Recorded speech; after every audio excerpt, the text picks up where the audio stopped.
Now, let's get to the Orioles. As we know, it's over. I'm going to talk about the regular season. Of course, we're going to talk about the playoff series against Kansas City. But let's talk about the regular season. So let's go ahead and recap September here. What the Orioles did in September down the stretch. So let me get back to that. 91-71 was the way the season went. They won their last 7 out of 10. They finished second in the AL behind the Yankees. They had a good last stretch when in the regular season, at least, when they had the cavalry come back. They actually did much better. All right, sorry about that. I had to plug it back up there.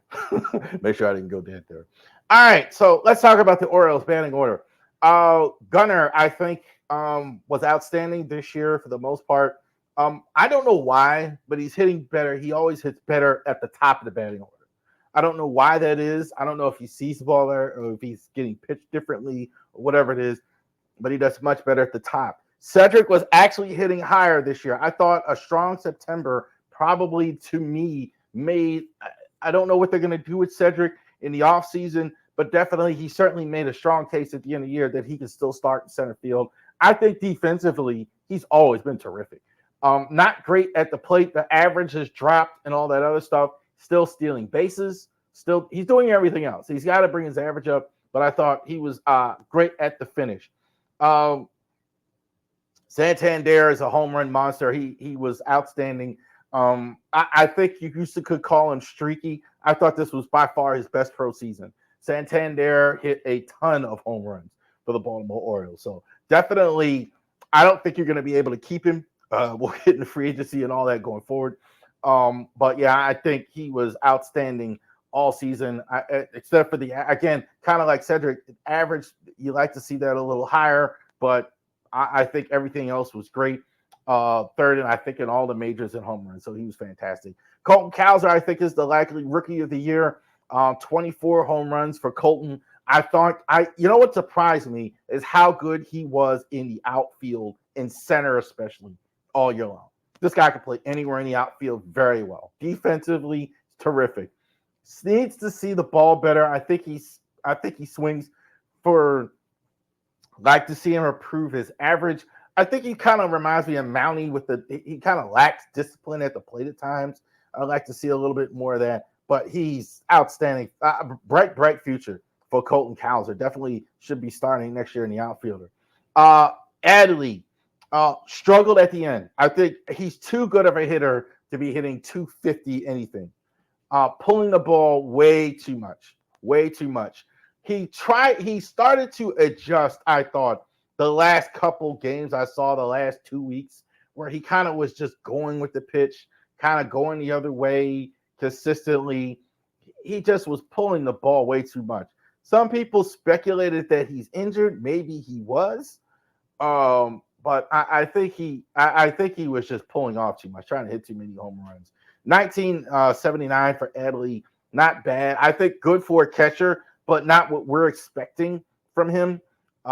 He can more to come. Interesting to see. Ryan O'Hearn was Ryan O'Hearn. Solid, but not spectacular. Ryan O'Hearn is a solid hitter. That's why he's there. He doesn't really play against lefties, plays well against the righties, and he hits very well. He hits also in key situations. That's really what I like about O'Hearn. He's not just giving you stuff anytime, like solo home runs and all that other stuff. 8th inning, 9th inning, late in the game, he's locked in. Interesting to see what happens to him. There's a lot of guys at that spot. One of them is Mountcastle, back just in time for the playoffs. I thought Mountie can't stay healthy. I think you talk about Adley maybe not getting what you expect. Mountie every year has his injury issues. I think like he's missed chunks of a year, a couple of years here where he's not. His production, I think, has dipped. I think at the plate, when you get him at the plate, he's just fine. So I think you can keep him healthy. I think you're going to have problems. But more and more of these injury issues are coming up with Adley. Jordan Westberg, back just in time for the playoffs as well. I think Westy was terrific. I think he might be the secret weapon of the whole deal. Westy, I think is, first of all, I think he's outstanding at second base. I think he's good at third, but I think he's outstanding at second base. Great defensively, great fundamentally sound hitter. He kind of was more Adley than Adley at the plate. I mean, just gives you something. Kind of goes the other way, hits with the pitch. Then you're going to get a home run. Then you get a power. It's a shame that he missed so many games. Another one, can he stay healthy for a whole year? Can he give you 162 games? And Ramon Urias wound up as the starting third baseman, I thought, over Jackson Holiday. I think that was probably the right thing. I don't think they had any confidence in Holiday at all. I think Urias did just fine as playing every day. Some guys just, I think Brandon Hyde tries to turn everybody in a weird way into Ryan O'Hearn. Some guys can play every day or just play on one side or play different, do something different every day. Some guys need to play. Urias needs to play. Urias playing every day, he did just fine. Just fine. Not off the bench. He didn't. But he was playing every day. He just fine. Corbin Burns. Fantastic. Fantastic. If we never see him again in an Oriole uniform, I'm giving him a standing ovation. That was fantastic. Corbin Burns, 15-9, 2.92 ERA. Fantastic. Fantastic in the playoff game. Fantastic all year. Quality starts. I think he was like second or third in all MLB in quality starts. August was somewhat subpar. That was it. He was terrific all the rest of the season. Shout out. Can't say enough about how good Burns was. Zach Eflin was an outstanding pickup. Outstanding. A lot of the trade pickups didn't do as well. Zach Eflin definitely did. That was a steal. That was a guy you didn't give up a whole lot. 10-9, 3.59 ERA. All he did was win games when he got here. I think he had a trip on the DL, so that on the IL rather, that's a bit of a concern. I think he had one or two bad starts, but Eflin was terrific. That was a great pickup. I thought it was a great pickup considering what you gave up. Dean Kramer was better at the finish. It looked more respectable. He's not consistent enough for me. I think as a third, fourth starter, I don't love it at him as a third, fourth starter. I think that's about where he is. I think that's what he's going to be next year. He's going to be a third starter. Got to do better, but we've seen a lot of average with him as well. Albert Suarez, that's a crime that this guy wasn't on the playoff roster. I don't care that we did lose in 2 straight games, that he deserved it. A guy who's been in the minors forever, a 34-year-old rookie, and you don't play him in the playoffs at all, or don't even have him on the active roster. That was just terrible, terrible, terrible. And I thought he was better than Dean Kramer throughout the course of the year.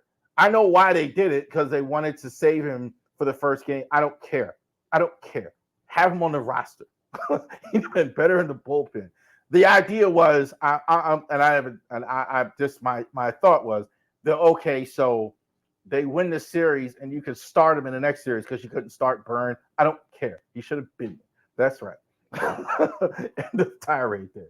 Cade Povich, I think he's got some work to do. I think it'll be interesting to see how much better he can get in the offseason. Him and Chance McDermott didn't give you a whole lot.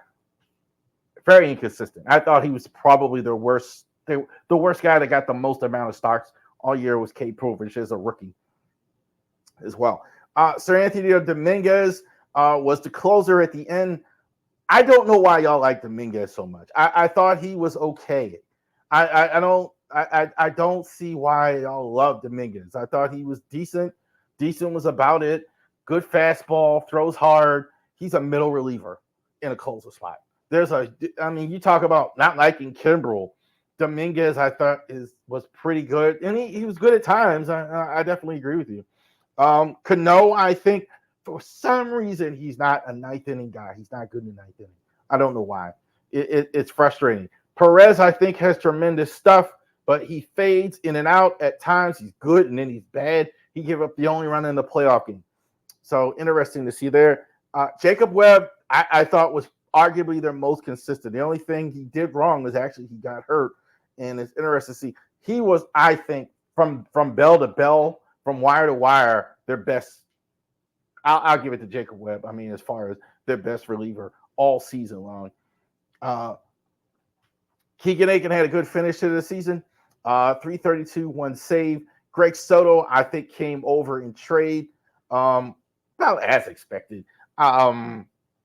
Good at times. Again, good at times. I think they're probably going to try and upgrade from that in the offseason. And Danny Colombe, injuries kind of wrecked him at the end there, but I think he was pretty good. Good, solid middle relief guy. There you go. All right. Recap the Orioles September. This is the last Orioles report of the season, of the regular season. We'll do Orioles reports next season for the Orioles. We are going to talk Orioles, and the Raven Sports podcast is different. We talk Orioles and Ravens every single podcast. So there isn't one where we don't talk Orioles, where we don't talk Ravens. We're going to start Orioles free agency context. We're going to talk about it. We're going to talk about the best prospects in the minors. We're going to have a lot of baseball discussions. So every time you're watching our podcast, we talk Orioles baseball on it. No question about it. All right. But no more games, obviously, because we're eliminated. So this is the last Orioles report for that. Similar to the beginning of the start where we have segments like we're talking about Ravens football, Orioles report. We kind of, there's 5 games in a week instead of one, so we kind of consolidated and everything. So we're eliminated. Look at that. 1 run in 2 games. The Royals beat us 1-0 in game 1, 2-1 in game 2.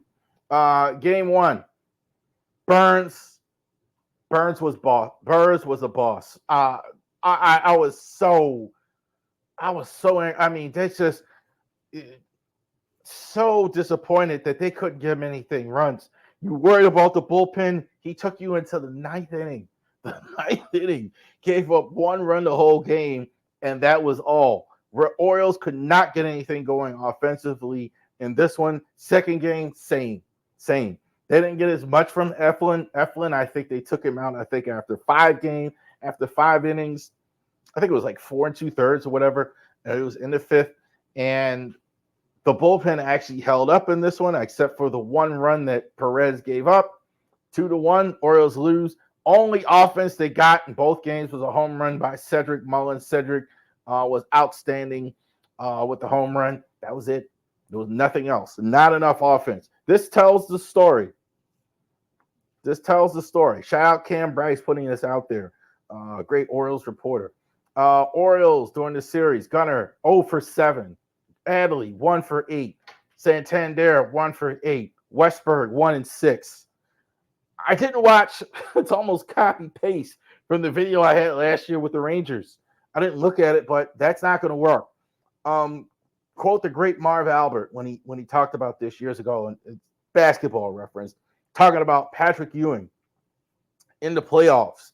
To be good is not good enough. You need to rise above that. To be good in the regular season, to win a World Series is not good enough. You got to rise above that. That's not what this is. I understand you're going against Reagans and Lugo and all. I understand that. But you got to play well at the best times, at the toughest times. Not close. 0 for 7, 1 for 8, 1 for 8, 1 for 6. Not going to work. You didn't score. And that's the problem. These guys, you're saying these guys are the future of your organization. These guys, and they might be. These guys are, but if they're going to be aircraft carriers, they have to step up at times. 2 straight playoffs. It's been a total dud. And that's not going to get it. You're not going to go ahead and you're not going to go ahead and win a World Series if you're not going to play well in the playoffs. So let's all hope we can build off of this, etc. What did the owner have to say? Disappointing end to a great season. He put this on Twitter. Thanks to the players, coaches, and staff for the incredibly hard work. I'm humbled and strengthened by Baltimore's love for our team. He's going to build our strong foundation back ready next year, playing our hearts for the best fans in the world. Go O's! So that's the owner. I actually thanked him for this. I know a lot of us are disappointed that it didn't go our way, and I am too, obviously, big Oriole fan. But it would be worse without the Angelos. I'm not. They were bad.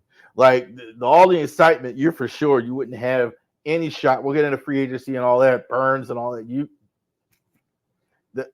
I'm thankful that he's here, and let's hope we can build on this this year. Orioles have demonstrated that they lack offensive firepower needed to compete for a World Series title. Just winning none of the 2 games highlights the issue. To succeed in the playoffs, it's not enough to excel during the regular season. They must elevate performance when it matters most. Unfortunately, that didn't happen. Put that on the Ravery Sports site as well because they didn't elevate their performance. A lot of y'all are mad at Brandon Hyde. I'm not for or against Hyde. I don't know how I feel about Brandon Hyde.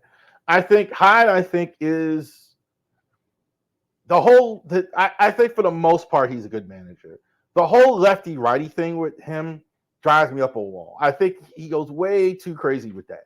Having guys platoon, having guys take in and out. I think this is kind of the way managers, business coaches kind of do things nowadays. They kind of, but I think that I think he does overdo it with his players. And certainly the team didn't hit at the end. I mean, that just was insane. How do you go from being one of the better offenses in the entire American League and all of baseball? How do you lead MLB in home runs and you can't score at all in the playoffs? You can't score at all for weeks. Unbelievable. That is the fly in the ointment as far as that goes. Do I think Brandon Hyde will get fired? No, I don't. I think he'll be back. I don't think they're firing him yet.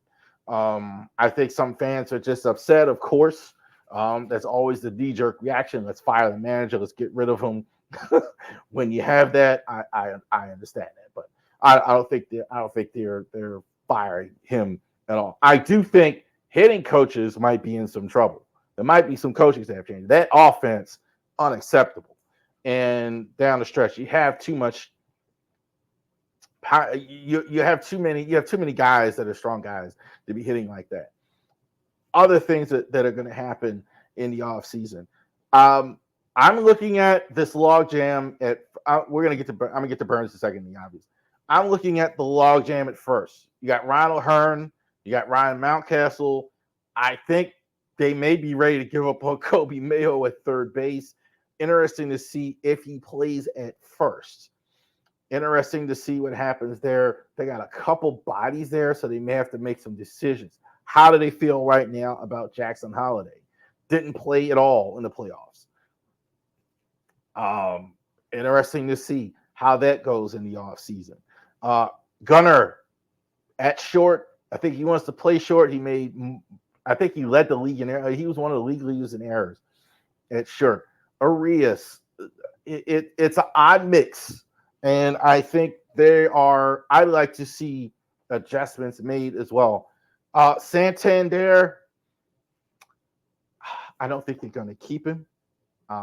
We'll talk about that, but I don't think they're gonna. I don't think this will be inexpensive either. I think this is going to cost a lot of money.